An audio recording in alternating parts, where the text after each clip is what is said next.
galera, beleza? Como é que vocês estão? Meus amigos, no vídeo de hoje temos basicamente 4 grandes temas. Obviamente, dentro deles, temos várias coisas para nós comentarmos. Quero abrir o vídeo de hoje já falando sobre Lula e Bolsonaro, e aí vamos falar de 2022, eleições. Quero também fazer umas comparações e falar da imprensa, né? Que vejam só, a imprensa lida com os fatos ligados a Bolsonaro de forma que eles esquecem para não dar méritos ao governo Bolsonaro, e os fatos sobre o Lula a imprensa meio que esquece, né, que é para não prejudicar o Lula. Já na hora de criar narrativas, eles criam narrativas para tentar derrubar Bolsonaro e criam narrativas para tentar ajudar o Lula. Realmente assim, dois pesos, duas medidas completamente diferentes. Depois disso, vamos falar do agro, vamos falar de fertilizante. E também vamos falar de um assunto que tem total ligação, a questão da gasolina que rolou no dia de ontem. Quero comentar algumas coisas com vocês. Depois vamos falar da terceira via, não só vamos falar do MBL, do Moro. Hoje a gente não vai pegar tanto no pé, prometo. Tem só algumas coisinhas pra gente comentar, né? Que inclusive o instituto, né, a representação ucraniana no Brasil, que o MBL doou o dinheiro, tá pedindo a cassação do Mamãe Falei. Mas hoje a gente tem algumas coisas para falar sobre a tal terceira via, bem interessantes.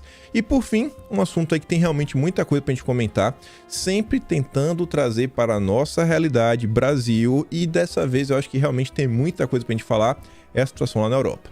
Essas tais sanções merecem bastante atenção, principalmente algumas últimas que aconteceram aí, que envolve a própria União Europeia, sancionando os países da União Europeia, países mais à direita, e algumas movimentações que estão sendo feitas pelas tais das Big Techs, né, as empresas de tecnologia. Mas enfim, já falei demais. Vamos começar aqui, né? Vejam só, temos aqui uma postagem da Secom, só trazendo um dado, um fato, não é uma narrativa nem nada, falando o seguinte, ó: 4,1 milhões de empregos. O saldo positivo de novas vagas desde julho de 2020 reforça a retomada de nossa economia após o grande baque que o mundo todo sofreu com a pandemia. Só informação, é um reforço, acabou. O CAGED de janeiro de 2022 registra saldo de 155.178 postos de trabalho, 3,8% maior do que em relação a janeiro de 2021. Pronto, é um dado físico assim, ó, 155 mil, é um número cravado, tá aqui, ó. Mas temos a imprensa. O Noblar, né? Poderia ser vários, mas tinha que ser o Noblar, né? Emprego formal desacelera. E país cria 155 mil vagas com carteira assinada em janeiro. Analistas esperam abertura de postos de trabalho no ano, mas em ritmo menor do que em 2021. Esse final tá tudo bem, né, especialista, mas tem que colocar já um desacelera. A Anitta fala, né? Peraí, o despiora virou desacelera? Mas o que sempre tem, né, é o mas. O tal do mas. Agora temos até o apesar. Varejo avançou além do esperado, mas não avançou além do esperado, mas sobre base fraca e com crescimento em poucas categorias, apontam economistas. Nunca tá bom. Apesar do indicador ter superado as previsões de mercado, olha só, pô, o indicador superou as previsões. O número pecou em qualidade e revela fraqueza em categorias-chave. Não tem qualidade, o número não é bonito, não passou perfume. Vendas do comércio voltam a crescer em janeiro, mas o setor ainda não recupera perdas da pandemia. Né? Fica em casa foi pesado, né? E aí, uma narrativa que a imprensa toda meio que tinha concordado, né, de colocar pra frente, que muita gente se questionava, era o tal favoritismo do Lula. Vencia em primeiro turno todos os candidatos. Olha o que o Ronaldo Azevedo tem a falar. Bolsonaro é a primeira liderança realmente popular.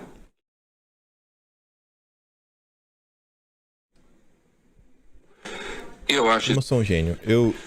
Podem ter certeza, companheiro. Eu queria tossir, aí eu esqueci que o microfone que tá captando aqui é o mesmo. Nossa, eu sou um gênio às vezes. Bolsonaro é a primeira liderança realmente popular que fala a linguagem da direita e da extrema-direita. Eu acho isso bom? Não, eu acho isso péssimo, mas isso existe. Então esse negócio assim, não, Lula já ganhou, gente, tranquilo. Não, não ganhou. Sim, Bolsonaro ainda pode vencer a eleição. Quem disse que não?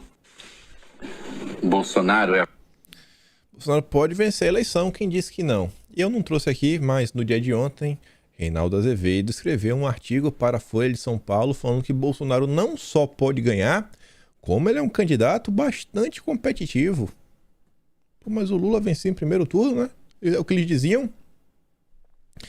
Aí temos aqui a matéria da Folha de São Paulo, essa eu tive que trazer. Lula alerta sobre clima de já ganhou e defende aliança com ex-adversários do PT. Bolsonaro é um candidato tão fraco, né? Tinha derretido, tinha acabado. Mas um candidato que é tão fraco que, além de apanhar da imprensa todos os dias, para o Lula vencer, ele ainda precisa se unir com quem eles chamavam de golpistas. Ex-presidente Lula afirmou nesta quinta-feira que é preciso dialogar e fazer alianças com figuras políticas para além do campo da esquerda, inclusive com quem votou a favor do impeachment, que ele chamava de golpista.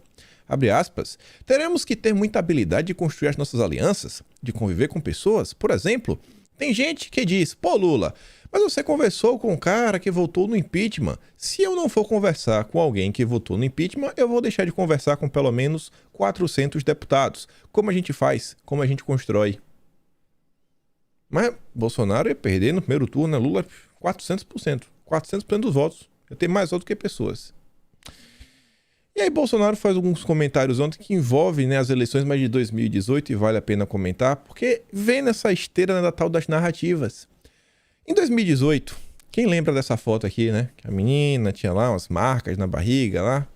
Aí a Manuela Dávila falava, domingo em Porto Alegre, uma mulher de 19 anos por usar uma camiseta com a inscrição Ele Não, né? Seria uma oposicionista a Bolsonaro, levou chutes, socos e teve, né, esse símbolo nefasto desenhado, a canivete na pele.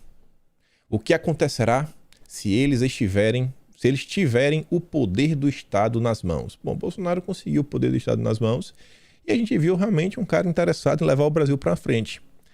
Na época, olha a matéria do Globo. Na verdade, 14 dias depois. Jovem que disse ter sido marcada, né, vai ser indiciada por falsa comunicação de crime. Não falou a verdade.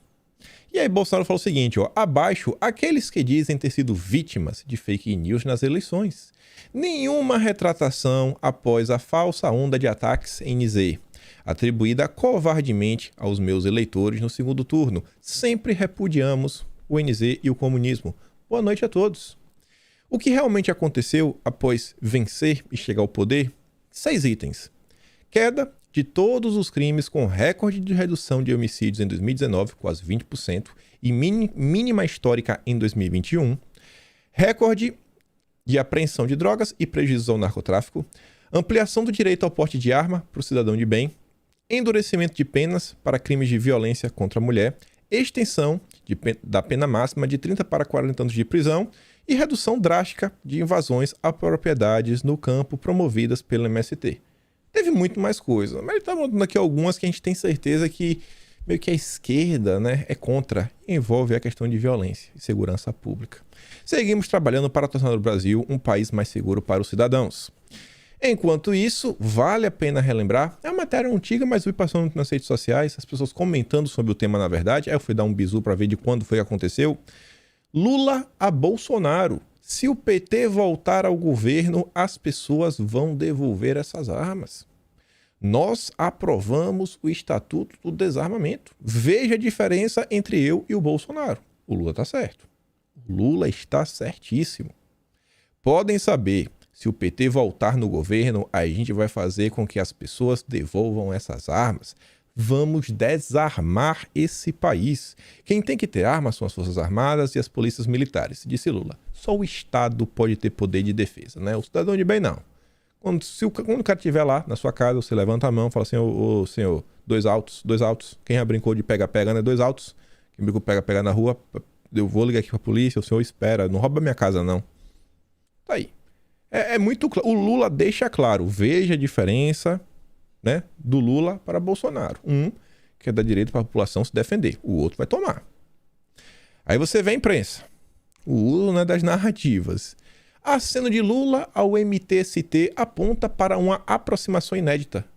Mas todo mundo sabe que o Boulos é quase um filho do Lula, né? Você vê até o jeito de se vestir, ele tenta replicar o Lula mais jovem, né? Aquela gola polo, sempre desabotoada, cabelo bagunçado. É o Lula.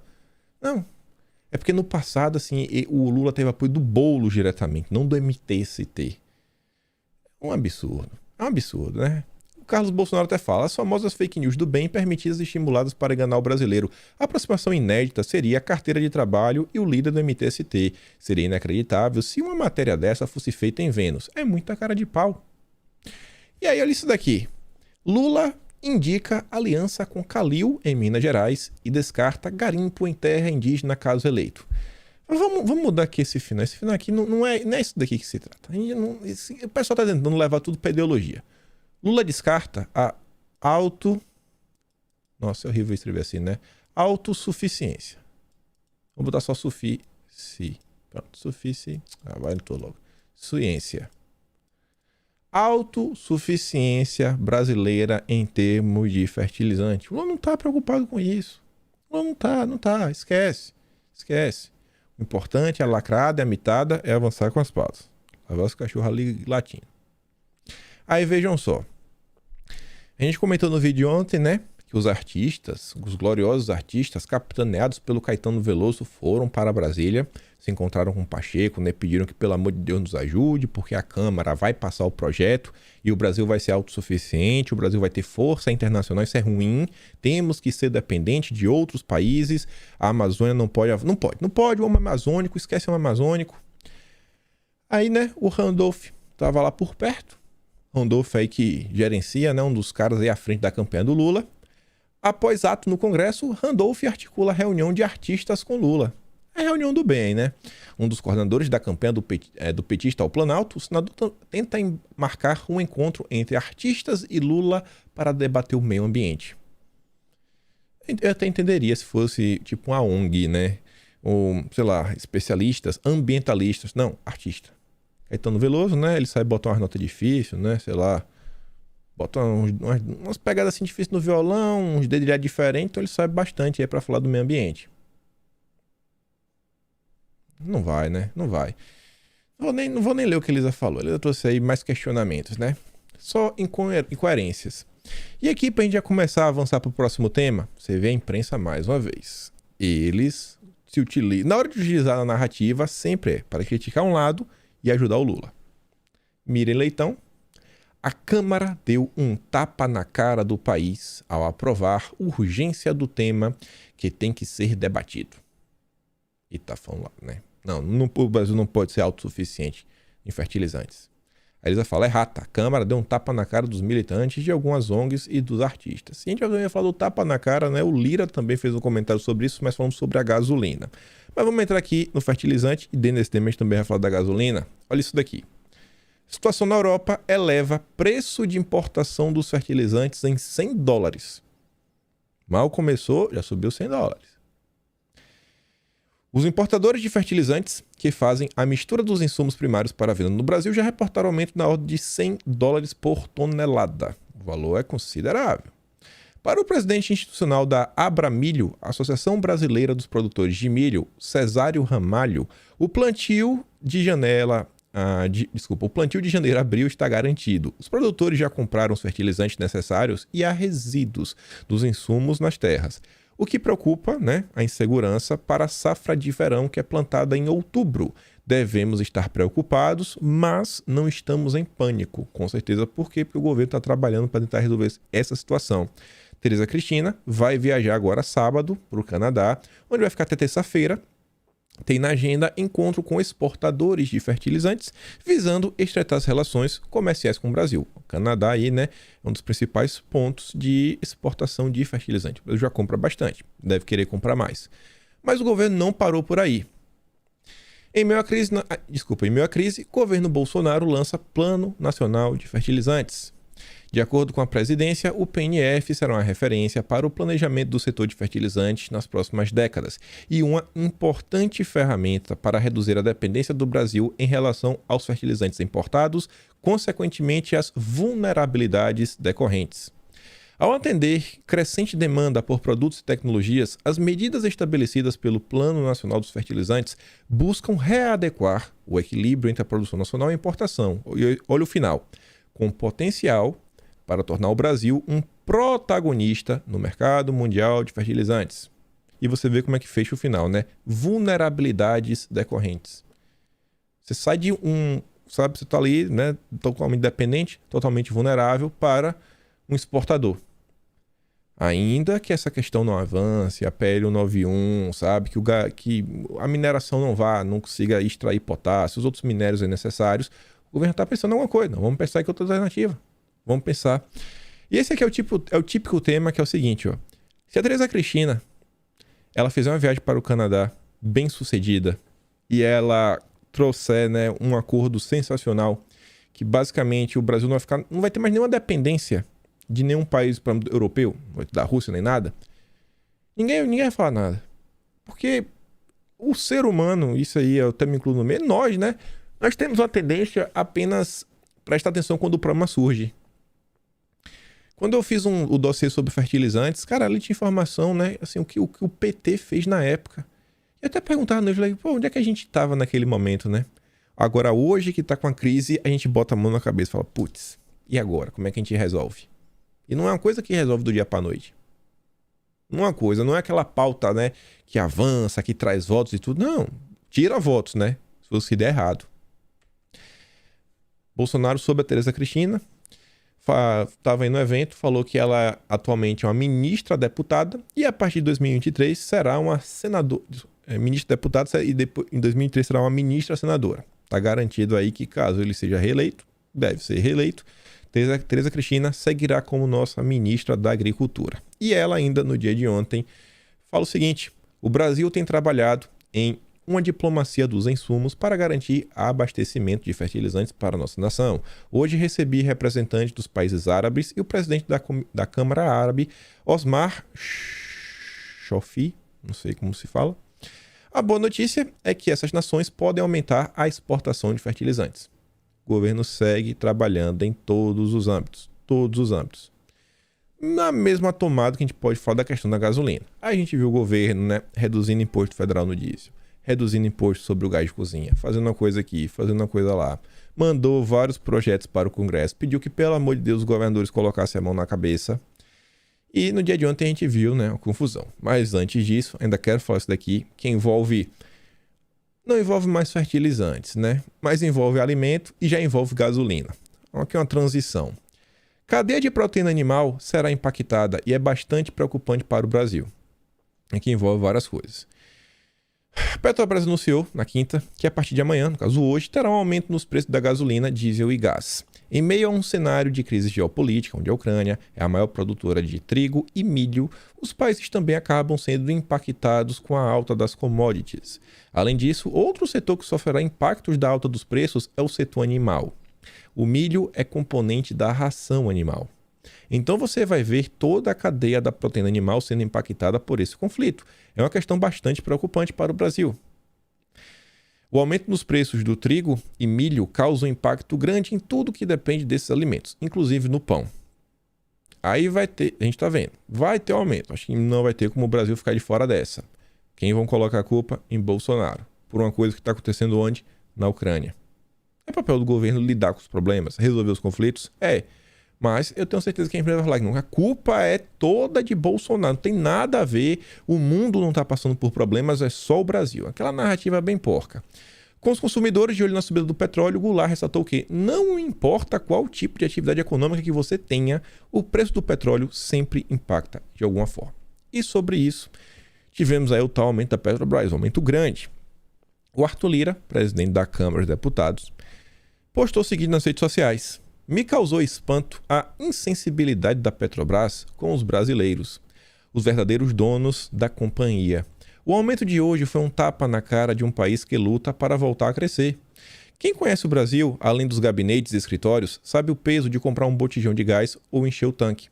Com um cenário global desafiador, até os governos mais ortodoxos estão avaliando como mitigar os impactos da pressão nos custos em todos os mercados. Eu não trouxe aqui a matéria para ter trazido que envolve, por exemplo, Portugal. Portugal está pensando em subsidiar parte, né, para cidadãos, que chega lá um valor por litro, no máximo acho que $20 por abastecimento. Mas está pensando. Aqui na Austrália já passou muito de $2 o litro, né, da gasolina. Beleza, vida que segue. Mas o que eu quero comentar com vocês aqui é o seguinte, ó. Olha esse tema. Olha as coisas que envolvem compliance, que a gente sempre vem falando, que envolve ESG. Veja como tudo se encaixa. O pessoal que trabalha no mercado financeiro, a maior parte deles que a gente vê, né? Os famosos. Quem eles apoiam? Apoiam o Lula. O que é que essas pessoas defendem, né? Esse sistema de regras, sistema de compliance, como o ESG, que visa salvar o planeta e impacta diretamente no preço final dos produtos. Então, assim, eles geram um cenário onde cada vez mais fica desinteressante para empresas, fundos de investimento, por exemplo, investir em combustíveis fósseis. Para que você vai investir no petróleo? Para que você vai investir no gás, no diesel, se você vai tomar tanta pancada, é tanta taxa, sabe, é tanta coisinha, e você não vai entrar, né, no índice do ESG. Quando o Bolsonaro, em 2021, né, ele fez aquela troca na Petrobras, ele falou, cara, não dá, tem que ser uma empresa compromissada com o Brasil. Você vê, por mais que Bolsonaro ele se preocupe, cara, ele não vai ficar intervindo. Ele quer que a empresa, sabe, opere no verde, ainda assim ele lembra que tem a componente social, ainda mais porque é uma estatal. Mas como é que funciona a cabeça do liberal? Não, subiu, o dólar subiu, eu ganhei dinheiro na bolsa, eu ganhei, a B3 está bem, B3 está bem, então eu estou bem. Não importa se o pobre está perdendo, não importa que eles estão ganhando. Então, pô, a turminha aí, né, os grandes players, os grandes banqueiros, que muitas vezes financiam várias coisas aí, estão felizes da vida. Felizes da vida. Felizes da vida. Aí você vê essas regrinhas, né, como elas vão impactando no dia a dia das pessoas. Mas beleza. Sobre esse tema, eu acho assim, mostrar algumas coisas. Aqui, essas 4 notícias, esse compilado que a Elisa fez, acho que desenha, sabe, o cenário. Câmara aprova, vou começar aqui da de baixo. Mudanças no ICMS. Texto vai à sanção. Foi aprovado com 414 votos. Isso daqui foi aprovado com 414 porque, como é que eu posso falar, né? Por causa do Pacheco. A culpa da Câmara aprovar 414 foi por causa do Pacheco. Há quantos meses o projeto está no Congresso? Essa votação aí com urgência, essa boa vontade, é porque chegou na situação agora que está insustentável. O Pacheco ficou sentado em cima dessa pauta por meses. Porque os governadores foram lá, o Pacheco falou, não, os governadores vieram aqui e eu tenho que ter um pouco mais de responsabilidade, não pode ser assim, temos que ver, né, o impacto na arrecadação e tudo mais. E ficou meses. Era uma coisa que a gente podia ter discutido lá atrás. E agora, assim, sei lá, quando subisse, se tivesse tido um muito menor impacto. Adianta? Não. Porque o importante é eleger o Lula. Pacheco tá onde? No PSD de quem? Do Kassab. Que tá onde? Do lado do Lula. Aí você vê, ó. Presidente promete sancionar o quanto antes projeto sobre ICMS. Bolsonaro tá aí, é o mais interessado nisso. Tava tentando há muito tempo. Senado aprova projeto que simplifica ICMS dos combustíveis. O projeto retorna à Câmara. A Câmara pegou, já aprovou na hora. Quanto tempo o Rodrigo Pacheco sentou em cima dessa pauta? Precisou chegar nesse estágio que nós estamos para tomar uma decisão. Mas ainda assim, né? Por mais que o Pacheco agora, né, não ficou com medo dos governadores, a gente fez com a matéria da Globo. Governadores planejam recorrer ao Supremo contra projeto que muda a ICMS dos combustíveis. A proposta foi aprovada nesta quinta-feira pelos senadores e tem potencial de reduzir o preço do diesel em 60 centavos por litro. Ó, não.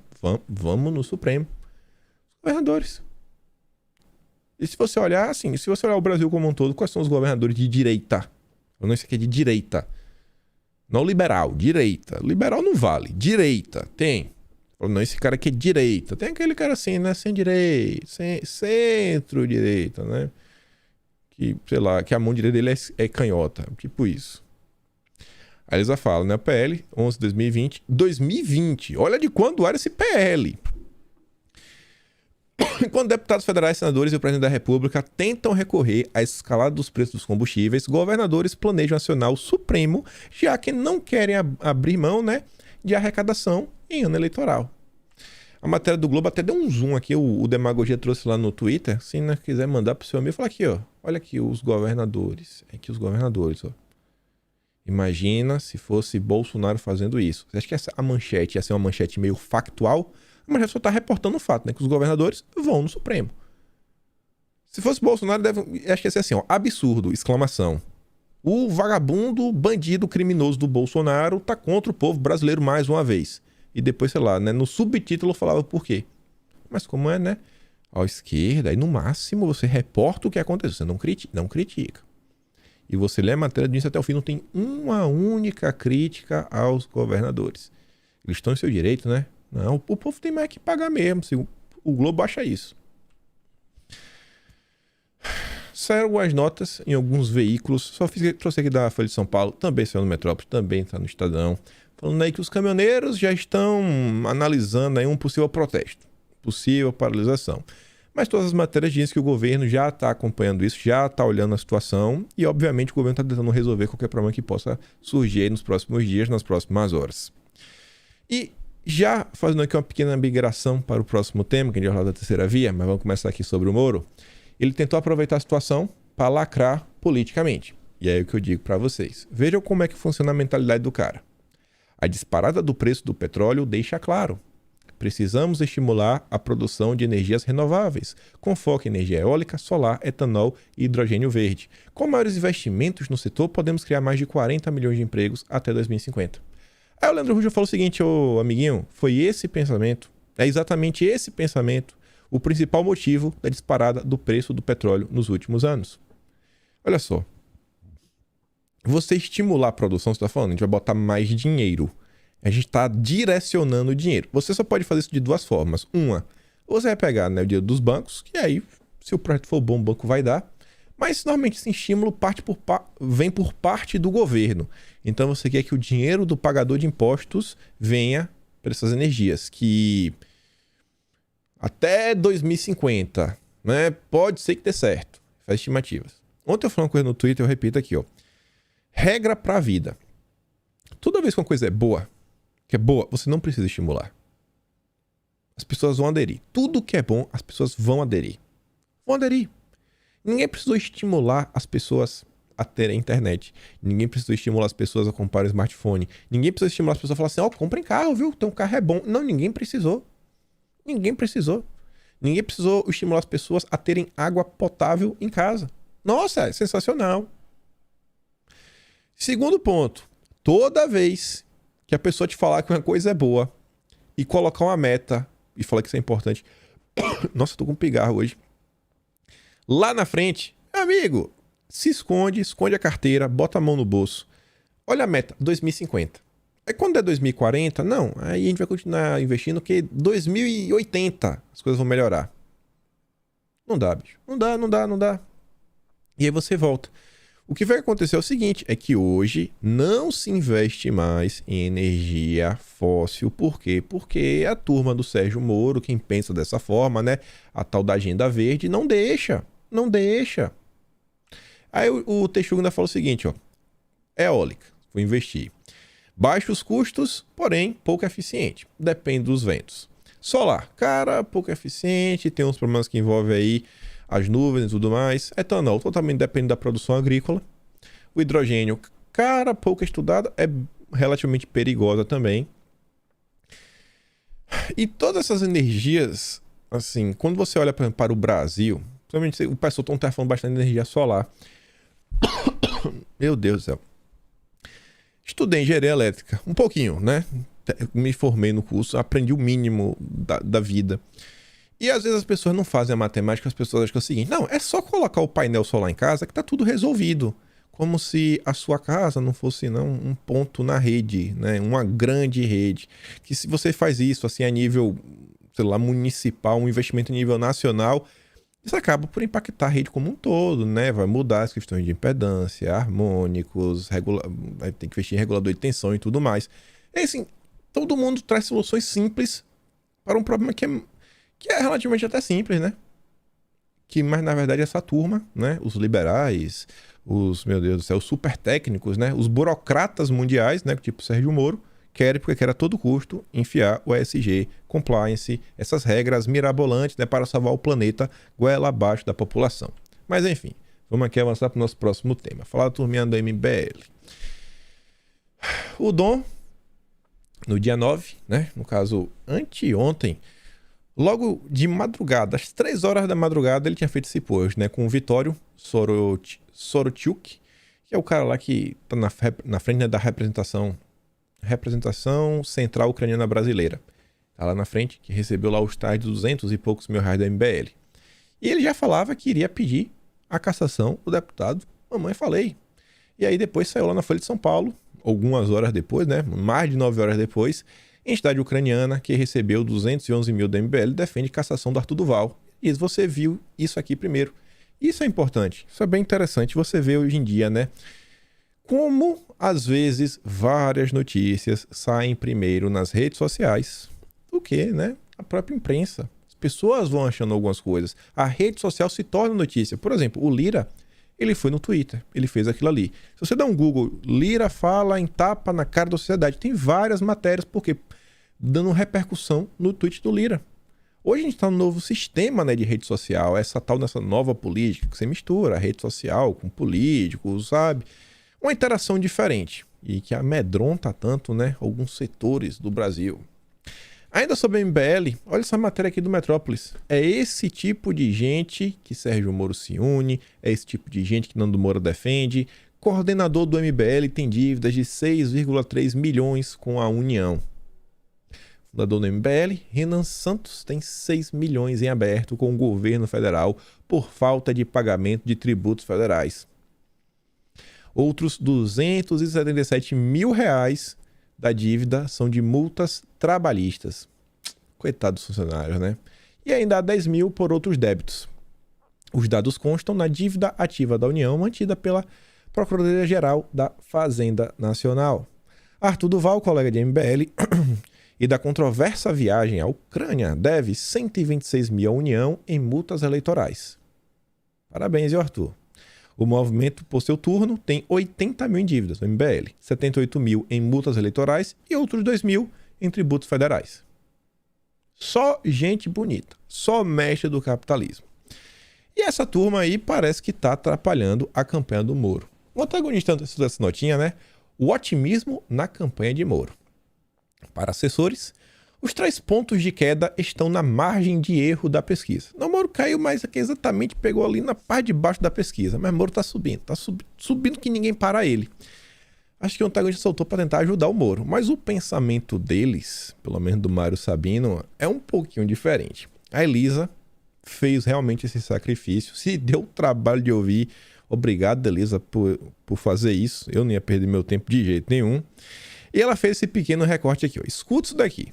O que você acha que aconteceu para esse recuo do Sérgio Moro na pesquisa? Bom, Cláudio, para começar, há os mesmos problemas de sempre, né? Falta de estrutura, má comunicação. É curioso porque essa pesquisa foi feita depois do comercial, né? Da inserção do Podemos, que apresenta o Sérgio Moro. Então, ou a apresentação foi mal feita ou os eleitores não gostaram do que viram. Uma das coisas. Então, isso é um quadro que já vinha, que já existia, que impedia o Moro. O que impedia o Moro de avançar, agora está fazendo com que o Moro retroceda, né? Agora, essa pesquisa aí, Cláudio, pega já o efeito do Mamãe Falei Merda ou não? Não. A margem de erro é de 2? Margem de erro deixa eu confirmar, margem de erro de 2,2%. Se é 2,2%, isso quer dizer que o Moro pode estar com 5%, né? Assim que eu vou... Deixa eu corrigir aqui. Pegou sim, ela estava registrada no dia 3, mas ela veio até o dia 8 agora. Então, agora e foi fechado dia 8, tá? Então, para mim, faz mais sentido ainda. Quer dizer, eu acho que o efeito do tal do Mamãe Falei, né, na candidatura do Moro, foi dramático, foi tectônico, né? Porque é um sujeito do MBL, né? Movimento que o Moro, numa declaração, digamos assim, quase pouco adequada, né? Disse que poderia substituir partido político. Então, ao fazer isso, ele não só desagradou, os partidos políticos já não gostam muito dele, mas também se colocou demasiadamente a esse movimento do Brasil Livre. E aí, quando tem um expoente desse movimento, aliás, 2, ele e o Renan, né? Ultrapassando determinados limites de uma maneira, para dizer o mínimo, asquerosa, né? Porque aquele áudio é asqueroso. E depois a reação do Renan num programa, se eu não me engano, do MBL também, teve lá um chilique, né? Isso tudo contribui para o Bruno Moro. Embora ele tenha se desfiliado ao Podemos, embora ele tenha desistido da candidatura ao governo de São Paulo, como eu falei, pouco antes, o Moro se grudou a ele, além de todos os problemas que já existiam, agora também tem mais esse, né? Que grudou. E vamos lembrar, Cláudio, talvez o efeito salário, né? Que fizeram toda aquela onda em torno do salário que ele recebeu na consultoria americana, também acabou contaminando muito e pode ter ainda um efeito residual, né, nessa percepção do eleitor em relação ao Sérgio Moro. Tá tudo contra ele, né? Tudo contra ele, até os próprios aliados. Aí, presta atenção no seguinte. Falando aí que Moro desgastou. A gente olhando o Paraná Pesquisas, só o Paraná. A gente vem vendo, nas últimas pesquisas, Bolsonaro crescendo. Moro tava, né, assim, deu uma subidinha, caiu. E Lula também tá caindo. Bolsonaro tá conseguindo eleitores de algum lugar. Ou tá conseguindo eleitor do Lula, ou tá trazendo os eleitores do Moro. Eu acho muito mais provável, às vezes, trazer os eleitores do Moro. Muita gente, às vezes, fala, por que falar do Moro? O Moro não tem voto, não tem nada. O Moro tem voto. Ele não tem voto pra se eleger. Tem, talvez, sim, muito, mas muito, 10%. Mas, com muita sorte, Moro bate aí 10% no primeiro turno, mas muita sorte mesmo. Só que 10%, quando você olha a nível nacional, meu amigo, elege muito deputado. Elege muito senador. Muito não, né? Senadores vão ser 27. Deve eleger uns 2, 3. Se muito, né? Mas elege deputado. Vocês vão deixar aí eleger os deputados da linha do Moro. Vocês vão deixar eleger deputados tipo Mamãe Falei. Isso é o retrato do que o Moro defende. O Moro não rompeu com o MBL. E aí você vê por que o Moro, né, tá perdendo o voto. Isso, o voto tá indo pra direita. Por quê? Porque, cara, as pessoas estão batendo na tecla. Salários, lá na questão do Álvares e Marçal. A gente, né, deu um apertinho no Moro na Álvares e Marçal. E a questão do Mamãe Falei não precisa nem falar. E olha essa matéria que saiu ontem no Estadão. Ontem não, desculpa, saiu na madrugada de hoje, às 5 horas da manhã.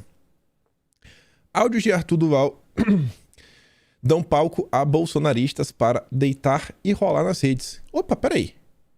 Os áudios do Arthur, eles estão no palco para os bolsonaristas? E a esquerda? Só a direita que tá preocupada, né, com as mulheres.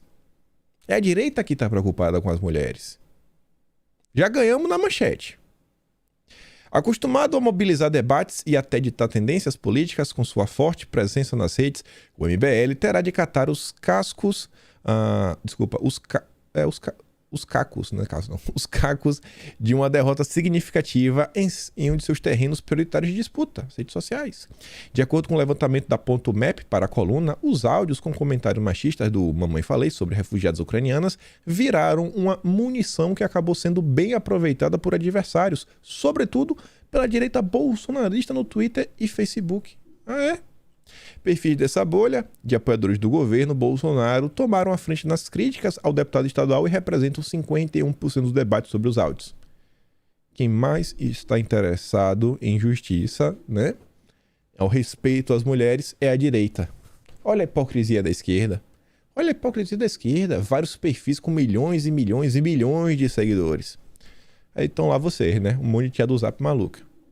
Paralelamente ao barulho causado pela polêmica, Bolsonaro viu menções positivas a seu nome passarem de 43% para 59%. A imprensa não tinha como criticar. A imprensa não tinha o que fazer com Bolsonaro. O Brasil estava querendo acompanhar o caso do Mamãe Falei. Para Ponto Map, parte do aumento se explica pela diminuição da vantagem em relação a Lula nas últimas pesquisas. O presidente do PSOL... aqui já é outra coisa, né? Aqui é um adendo. Fechamos aqui essa parte. Essa coluna do Estadão foi interessante, porque eles fazem a coluna, né? Eles falam da coisa importante no início e depois eles vão dando algumas notinhas. 3 linhas, 4 linhas sobre temas diversos. Aí eles falaram o seguinte, olha, palavras do Estadão. Depois não vai falar que é teoria da conspiração. O presidente do PSOL, Juliano Medeiros, está entre os convidados do presidente chileno Gabriel Boric, que toma posse hoje. O cara da extrema esquerda, né? Será o único dirigente partidário brasileiro na cerimônia. Aí eles complementam. Boric também chamou líderes do Podemos na Espanha, partido da extrema esquerda, ligado ao Foro de São Paulo, que o Lula estava lá, no Evo Peru e DSE Estados Unidos. Para o PSOL, o encontro dá as caras à chamada nova esquerda, após período de forte influência do Foro de São Paulo. Ué, e eu que achava que o Foro de São Paulo, né, era de mentirinha, parece que é de verdade, né? Vai vendo. E aí, falando aqui sobre a terceira via, olha isso daqui. Isso aqui é interessante. Isso daqui é bem interessante. Começar aqui por baixo, que é do mesmo assunto que a gente tá falando, pra gente fazer a migração pro Dória. Sérgio Moro caiu na pesquisa. Pudera foi brutalmente e seguidamente, por 2 meses, atacado por ambos os extremos. Acho que a direita trouxe umas verdades sobre Sérgio Moro. E pouco se defendeu, mas continua liderando o caminho do meio, onde mora a virtude. Quando voltar a crescer, não para mais. Não para mais. Mas você vê, né? Ele faz questão de falar liderando o caminho do meio. Aí o Chico Graziano ontem, ele compartilhou esse perfil, sou o Sérgio Moro. E o Chico Graziano está falando o seguinte, ó. Paraná Pesquisas indica que haverá somente um caminho viável da terceira via. Isso mesmo, o Moro perdendo pontos. Ele se chama Sérgio Moro. É dele a menor rejeição. Aí ele já procura alguma coisa para usar de tábua de salvação. E depois ele fala, ó, Dória é o mais rejeitado e deveria desistir logo. Ele mirou no Dória, falou isso aqui, ó. Pá, bateu no Dória. Aí vem esse perfil e diz, desiste, Dória. Aí o Chico Graziano vai lá e retuita. Então você vê que o cara que tá cotado para ser o ministro, o super-ministro da Agricultura e Meio Ambiente do Sérgio Moro, tá fazendo uma pressão nas redes sociais pela desistência do Dória. O Chico Graziano é um cara do PSDB, né? Beleza. Aí hoje, olha qual é a capa da Cruzoé. O vídeo da discórdia. Aí tá falando do vídeo do Dória. Batendo no Dória, né? Cruzoé tá batendo no Dória. E esse vídeo, a novidade sobre esse vídeo, quem deu a notícia? Só a Cruzoé. Exclusivo. Foi a turma do Moro que soube em primeira mão lá da questão da Polícia Federal e do Dória. Pergunta. Sérgio Moro, ele tinha, como é que eu posso falar, né? Um bom relacionamento com a Polícia Federal? Ele tinha? Interrogação. Segunda pergunta, ele ainda tem? Interrogação. Você vê, né? Pô, conseguir exclusividade, só um desgaste assim com o Dória, sabe? Bem direcionado. Tá bom. E ontem, a Transparência Internacional, a ONG aí, conhecida por apoiar o Lava Jatismo, né? Muito próxima do Deltinha, trocas de mensagens, a Vaza Jato mostrou muita coisa, enviou um relatório para o CDE falando que o Brasil, né, retrocedeu no combate à corrupção. Junta aí, né? Parece que, não sei, parece que tem alguma coisa acontecendo. Só vou falar isso. Vamos falar aqui um pouco sobre o Dória. Dória é aconselhado a pisar no freio e evitar dar opinião sobre tudo. Dória acha que ele é o presidente do Brasil, né? Bolsonaro ele tem que comentar, né, sobre muita coisa, pelo Brasil. E todo dia tem alguma coisa para comentar. Agora o Dória, governador de São Paulo, que é da solução a nível nacional, só faz apanhar. Só faz apanhar. A mesma coisa para alguns deputados também que eu vejo nas redes sociais. Cara, você não é o presidente da República, você não é Bolsonaro. Você não precisa comentar sobre tudo, filho de Deus. Você é um deputado, sei lá, do Rio de Janeiro. Você não precisa estar comentando o que está acontecendo, sei lá, em Santa Catarina. Relaxa, sabe? Trabalha aí no Congresso, tenta aprovar um projeto de lei, faz uma articulação. Não gera desgaste, não. Às vezes fazer um voto de silêncio pode ajudar. Aí diz, ó, o Dória, né, ele tem que parar de dar opinião praticamente de tudo e qualquer assunto que envolva a arena pública. O Dória quer lacrar com tudo. Deu errado. O diagnóstico foi de que a imagem do governador estava desgastada por excesso de aparição em temas que não eram relevantes no cotidiano das pessoas. A ordem agora é pisar no freio. Já tá parado, né? Vai pisar no freio, vai dar ré. E aí ontem, a esquerda tava desesperada com o padre. Tem um padre aí que apareceu nas últimas horas. Virou matéria na Folha de São Paulo. Manja aí vocês o que o padre andou falando. Todos esses vídeos vou estar mandando lá no Telegram, né? Olha isso aqui. Ódio, ama o seu povo, o governador de São Paulo? Quando que ele defendeu vocês? Quando na pior crise que nós precisávamos de polícia, não tinha, porque só na frente da casa dele tinha 127 viaturas cuidando dele. É amor ao povo isso? Aquelas pessoas que foram arrastadas na praça, mulher surrada. Ah, mas foi a polícia. Não foi a polícia, foi ordem. A polícia teve que cumprir, embora tá bom, né? Tem lá, sua culpa. Mas foi mandado, tinha que fazer isso. Por que fechou um monte de empresa? Por que muita gente está aí até hoje que não vai se recuperar mais na vida? Perdeu tudo, né? O sonho de investir alguma coisa grande desmoronou por causa do desinfeliz. Agora ele quer ser presidente nosso. E vocês vão votar? né? O Laranjal vai fazer campanha, e daqui a pouco tá todo mundo batendo nas costas de vocês aí, vê? O maior ladrão que o mundo já viu, o senhor Luiz Inácio Lula da Silva, né? Coitada da família dele, dos pais, da mãe, tem vergonha disso. Bom, onde você pesquisar no mundo é um pior. Ah, mas é a corja toda. Mas se ele é o chefe, tá bom. Ele. Agora, sabe quanto que nós pagamos para dizer que ele é bonzinho? Roubou, provou, tem documentação, tem uma série de coisas, devolveu, passou por 3 instantes. Agora então, não, ele é limpinho, inocente. Tem gente que tem a coragem de usar uma camiseta e dizer Lula é inocente. Sabe quanto que vocês pagaram? Sabe quanto que nós pagamos?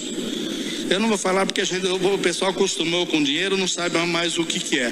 Mas dá para comprar Laranjal Paulista, dá para comprar Cidade de Conchas, Pereiras, talvez mais alguma cidade aí. Isso virou matéria na Folha de São Paulo. Ele também fala do processo eleitoral, né? Das urnas. Vocês acham que a imprensa tá falando bem ou tá falando mal desse padre? Esse padre que está criticando o Dória e o Lula. Você veio por essa postagem aqui desse cara chamado Eduardo. Isso é padre? Aí marca a CNBB, é um grupo ligado à Igreja Católica mais de esquerda. Aí marca o Papa, a Arquidiocese de São Paulo, e depois ele marca o Supremo, o Alexandre de Moraes, o ministro Alexandre de Moraes, Dória, o Lula, o Ministério Público de São Paulo e o ministro Luiz Roberto Barroso. E aí você que fala que o Eduardo, né, tá fazendo qualquer tipo de perseguição contra esse padre. Não, ele tá fazendo justiça. Esse padre não tem o direito de falar o que ele falou. Não tem o direito. Não sei se ele não pode falar do Dória, mas não pode falar do Lula. Não sei se ele pode falar do Dória e do Lula, mas não pode falar das urnas. Não sei se ele, sei lá, pode falar das urnas, mas não pode falar do Lula, mas do Dória ele... Não sei. Não sei. Sei que ele macola todo mundo. Já viu? Se fosse o padre Fábio de Mello passando um pano pro Lula, você vê que ele tem um padre aí, né? Não vou falar o nome dele, um padre de esquerda. Direto tá na imprensa. Não é o Fábio de Mello, não. É um carequinha, mais coroa. Nossa, aí a imprensa bota o cara lá em cima. Fala do Lula, elogia. Nossa! O cara não fala, nem tocou no nome do Bolsonaro, mas criticou o Lula. Não. Vai prender o padre. Vai prender o padre daqui a um pouco. E aí, como ele falou, né, que o Dória fechou tudo, quero falar só umas coisinhas rápidas sobre pandemia. Essa senhora aqui, né, verificadinha, acho que até jornalista. É tanto comércio fechado. Lojinhas de roupa, biroscas, cafés. São tantas placas de vende-se e aluga-se. As pessoas estão cinzas, tristes. Postou isso dia 9. Aí o Felipe Trielli fala, né? Nossa, quem poderia imaginar, né, minha jovem? Os lockdowns, os gourmets, né, estão chocados agora. Os lockdowners, né? Os pandeminhos. É muita ciência. Ciência, muita ciência. Aí essa senhora, no dia de ontem, ela apagou pelo menos alguns tweets. Acho que uns 3 tweets ela apagou. Desses 3 aqui, pelo menos 2 eu vi que ela apagou. A senhora Rita, no dia 3 de abril de 2021, com todo respeito, Rita, eu só quero ler o que você escreveu. São 3 semanas para reverter a pandemia no Brasil. Assinei a carta, abriu pela vida, pedindo ao presidente, governadores e prefeitos o lockdown de 21 dias. 26 de março de 2020. Para quem ainda tem dúvidas de que o isolamento é necessário, não seja essa pessoa, fique em casa. E usa um palavrão. E a senhora Rita, no dia 10 de junho, olá pessoas que lotaram o comércio de Campinas ontem. Não tem UTI do SUS para vocês, viu? Mas como é que tá dia 9? Nossa, meu Deus! Nossa, quantas placas de vende! É por isso que você apagou esses posts, né? Porque pega mal. Mas, Rita, o print é eterno. As pessoas sempre falam isso, né? Pega mal. Pega muito mal. Muito mal. Falando sobre questões ligadas à pandemia, desembargador suspende tramitação de projeto que proíbe passaporte no Paraná. Não, tô dizendo aqui o projeto. Não, suspendi. Mas o Ministério Público, o projeto do Legislativo, não, suspendi. Mas você pode suspender. Tome a decisão. E se você falar, né? Controlar o Ministério Público, PEC 5, eita, PEC da vingança. Não, vão acabar o combate à corrupção. O Ministério Público do Brasil é tipo a Petrobras, né? Não liga muito pro povo brasileiro. Mas beleza. Notícia positiva, pra gente migrar de tema agora. Ibanez libera máscara em locais fechados no Distrito Federal. Falamos, pessoal. O mundo tá reabrindo. Não tem como o Brasil ficar de fora. Uma hora vai ter que chegar ao Brasil. Uma hora a gente vai ter que falar, pronto, estamos voltando para a normalidade. E aí, vamos aqui pro nosso último tema. Falando sempre do aspecto brasileiro. Ontem Bolsonaro estava em vídeo, foi receber aí, né, as pessoas que chegaram, as pessoas que tiveram que fugir da Ucrânia. E sobre o tema, olha isso daqui. A Austrália notificou lá os comunas depois que autoridades de Pequim foram condenadas por ecoar a teoria da conspiração e ampliar propaganda e mentiras lá dos russos. Você vê, né? Olha quem tá se juntando. Olha quem tá com quem. Venezuela pode ser um substituto para o petróleo russo, mas críticos temem ajudar outro homem forte. Peraí. Os Estados Unidos tinham colocado sanções na Venezuela. Aí agora eles vão aplicar sanções no Putin e tirar do Maduro, como se resolvesse alguma coisa? Você vê, ó, a pergunta do Globo. Venezuela, aliado russo, surgiu como possível substituto. Autoridades americanas estão procurando aliviar as sanções para permitir que o petróleo venezuelano volte aos mercados globais. O aliado russo. Mas tais esforços enfrentam uma série de obstáculos. Alguns membros do Congresso têm criticado fortemente qualquer esforço para relatar os laços com a Venezuela, dizendo que os esforços para isolar o presidente Putin da Rússia não devem impulsionar outros líderes autoritários. E essa questão, eu fiz questão de dar só um Googlezinho para mostrar para vocês o histórico, para vocês verem alguns... Aqui, ó, só isso aqui, ó. Problemas práticos. Além das questões políticas de retomar o comércio do petróleo com a Venezuela para enfrentar o que os Estados Unidos veem como um desafio mais imediato na Rússia, também existem problemas práticos para aumentar a produção. Os campos de petróleo venezuelanos há muito sofrem com a má administração, e alguns analistas do setor dizem que pode demorar para aumentar a oferta. Inclusive até o próprio Credit Suisse reclama disso. E aí tem deputado até do Partido Democrata criticando. E é que eu falei, fui tentar entender essa questão. As sanções da Venezuela, elas vêm desde 2014. Não era um governo de direita, não era um governo Trump. Já era Obama. Já era Partido Democrata. Já em mais de 2015, o Obama assinou a executiva declarando o país sul-americano como uma ameaça inusual para a segurança interna dos Estados Unidos. De lá para cá, as sanções passaram a ser aplicadas também para outros países. Já somos 152. 62 pela Casa Branca, 9 pela União Europeia, 5 do Canadá e 2 do Reino Unido. Aí agora vai voltar. Mas isso aqui não era um problema, mas deixou de acontecer. A própria esquerda... Olha, assim, a esquerda ela não tem lógica nas suas ações. A esquerda, ela tomou essa decisão e agora ela vai voltar atrás porque tem um mal maior. Eu não entendo. Não entendo mesmo. Não entendo. Não seria melhor, por exemplo, liberar lá a questão lá no Texas? O pessoal no Texas poder produzir mais? O governador do Texas não falou sobre isso. Não, aqui a gente tem capacidade de produzir mais petróleo, gás, etc. E você vê, né, ao nosso redor. Olha isso daqui, que afeta a vida dos brasileiros também, né? Visa, Mastercard se preparam para aumentar as taxas de cartão de crédito. Após Visa e Mastercard, a Amex também cancela a operação na Rússia. O Rafael Bobó falou o seguinte, né? Aplicar sanção é, né, exportar inflação para o mundo todo. Vamos exportar inflação para o mundo todo. A gente está vendo o preço da gasolina. Olha isso daqui. Tá tendo uma situação. Ucrânia e Rússia. Vamos resolver como? Controle. Biden assinou uma ordem executiva para regular, botar controle, como as criptomoedas, né, vão ser comercializadas diante dos medos, né, dessa questão que aí a Rússia pode utilizar para tentar contornar os impactos econômicos. Estão tirando, né? Pô, é tipo o 11 de setembro, né? Não, esse aqui é um problema, então vamos ter que colocar algumas regras pelo bem do planeta. Interessante, né? E isso aqui, muitas pessoas sempre batendo nessa tecla, falando que as criptos meio que são um caminho de você fugir da mão pesada do Estado, que ainda não consegue te controlar. Aí o Leandro Rugel fala, né? Estão usando o conflito para aumentar o nível de controle sobre a economia e o mercado financeiro. O alvo da vez são as criptos. Mas não para por aí. Olha isso daqui, várias. Sim, Biden vai culpar basicamente o Putin, né, por todas as crises domésticas até o meio do mandato. Teve inclusive uma coletiva de imprensa, o pessoal compartilhou na internet, o cara perguntou, vem cá, vocês vão colocar tudo de ruim que está acontecendo no Brasil na conta do Putin? Ele é culpado por tudo? Por todo o desastre do governo de vocês? Não sabendo o que falar. Dados mostram que os preços ao consumidor dos Estados Unidos atingiram a máxima de 40 anos. O Biden culpa a inflação pelas ações agressivas de Putin. É a Rússia. Parece Brasil, né? Se o Lula vencer, a Globo vai falar que a culpa é de Bolsonaro. Bolsonaro entregou o país aos pedaços. Bolsonaro pegou um país, né? Nossa, que era igual a Suíça. E entregou pro Lula um país, deve estar igual a Venezuela. New York Times. O BD pede aos americanos que culpem o aumento dos preços em Putin. Muitos fazem por enquanto. Viu, BD? New York Times, um jornal de esquerda. A notícia é que a inflação atingiu a máxima de 40 anos. É outro lembrete contundente do quanto o presidente está pedindo aos eleitores que se sacrifiquem no ano eleitoral. Democratas encontram seus vilões da inflação. Putin e as grandes petroleiras. A culpa nunca é da esquerda, né? Não, eles estão falando tudo certo. Tudo certo. Vamos são as petroleiras. Beleza. Aí isso aqui.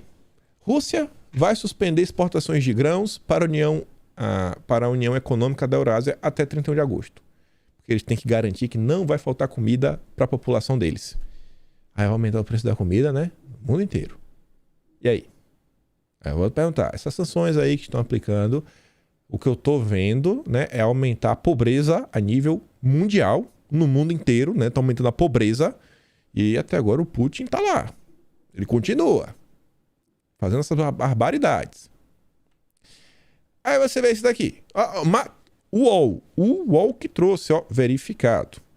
Estados Unidos temem que a Rússia se apodere de estruturas de pesquisa biológica na Ucrânia. Entre aspas. Acho que você deve imaginar o que é isso, né? Pesquisa biológica, com a vida, algumas coisas, parasitas. Aí, matéria do Estado de Minas. Washington teme que a Rússia se apodere de estruturas de pesquisa biológica. Aí fala o seguinte, né? Confisquem material sensível. Uai, a Ucrânia tá lidando com material sensível nos laboratórios? Perigoso, viu? A Ucrânia tem instalações de pesquisa biológica e, na realidade, agora estamos bastante preocupados com a possibilidade das forças russas tentarem tomar o controle desses locais. Estamos trabalhando com os ucranianos para evitar que esses materiais caiam nas mãos das forças russas. Que material é esse? Que materiais são esses, né? Eu acho que tem coisas que o ser humano devia não mexer. Deixa que Deus sabe. Tem umas coisas que Deus criou o mundo de um jeito. Não tem. Ainda mais se for matéria sensível, estranhíssimo. Aí o Twitter fez, né? Ele tá lá naquela página, parte da direita, bota assim o que está acontecendo. Às vezes ele solta algumas notícias. Aqui é uma mini notícia do Twitter. Os Estados Unidos negam que eles apoiem laboratórios de ferramentas químicas e ferramentas, né, biológicas na Ucrânia. Não apoiamos. Uai. Peraí, eles têm isso e é normal. Ah, todo mundo concordou. É sério mesmo assim? Eu acho que o Brasil não tem, né? Eu acho que nenhum país em busca da paz está se preocupando com isso aí. Isso aqui é um negócio muito complicado, muito complicado. A esquerda fala tanto em paz. Não dá para concordar com a invasão, mas isso daqui também não dá, viu, galerinha? Beleza, tá aí a notícia. Nem vou ler, para não virar muita confusão. Aí vem lá nosso amigo Tedros, né? Aquele cara que tem um meme clássico do shortinho tomando uma cervejinha no bar dançando. Nosso dançarino Tedros, né? OMS diz que aconselhou Ucrânia a destruir patógenos, né, em laboratórios de saúde para evitar propagação de doenças. Isso aqui, a gente viu o que aconteceu em 2020, né? Parece que o pessoal não aprendeu com o que aconteceu em 2020. O pessoal tá tentando dobrar a meta. Então parece que tomaram as aulas com a Dilma. E isso daqui? Vai passar só um tique de uma hora. Isso aqui eu tenho que comentar. Facebook permite postagens, né, de guerra na Ucrânia pedindo violência contra invasores. Literalmente pedindo na cabeça. Pedindo na cabeça. Você faz uma postagem falando, eu quero que a pessoa perca a vida, tá liberado. Tá liberado. Tá fora de ordem, esse aqui, ó. O Meta, né, que é o Facebook e Instagram, permitirá que usuários do Face e Insta em alguns países peçam violência contra os russos e soldados no contexto da invasão da Ucrânia, de acordo com e-mails internos vistos pela Reuters na quinta-feira. Matéria da Reuters, não é eu que estou falando. Em uma mudança temporária em sua política de discurso de ódio. Agora tá valendo. Olha só. Devido ao acontecimento, você pode, né, falar algumas coisas. A depender do cenário que o país esteja vivendo, tá liberado pedir, né, a cabeça de alguém. Como resultado da invasão, temporariamente permitimos formas de expressão política que normalmente violariam nossas regras, como discurso violento, como tira a vida dos invasores, diz um porta-voz do Meta em um comunicado. As chamadas para tirar a vida dos líderes serão permitidas a menos que contenham outros alvos ou que... Blá, blá, blá. Tem algumas regras, pelo menos. Antes de avançar isso aqui, na verdade, isso aqui era para estar antes dessa notícia. O Parlamento da União Europeia, verificado, isso aqui foi verdade, acaba de votar para impor sanções econômicas à Polônia e à Hungria. Até o momento, a Polônia recebeu 1.200.000 refugiados. Olha o tanto. Está ajudando. No momento de ajuda, que está precisando de dinheiro, a União Europeia vai lá e corta. E a Hungria, quase 200.000. Por quê? A Hungria passou algumas leis contra pautas da esquerda, que envolvem essas questões de ideologia de gênero, por exemplo, e a União Europeia não gostou. E a Polônia fez a mesma coisa. E ainda tem aquela questão que veio no ano passado das mudanças no sistema judiciário da Polônia, né? Que eles garantem uma soberania nacional sobre o sistema jurídico da União Europeia. Não, quem manda aqui é a justiça polonesa. Não é a justiça da Corte Internacional Anticorrupção do Sérgio Moro. Não é essa. União Europeia. O cara até pergunta, se isso não for um forte argumento para deixar, né, esse grupo desses burocratas, eu não sei mais o que é. Mais uma vez, a gente pergunta, cara, o que é que é essa? Essas sanções estão sendo tomadas em diversos âmbitos. E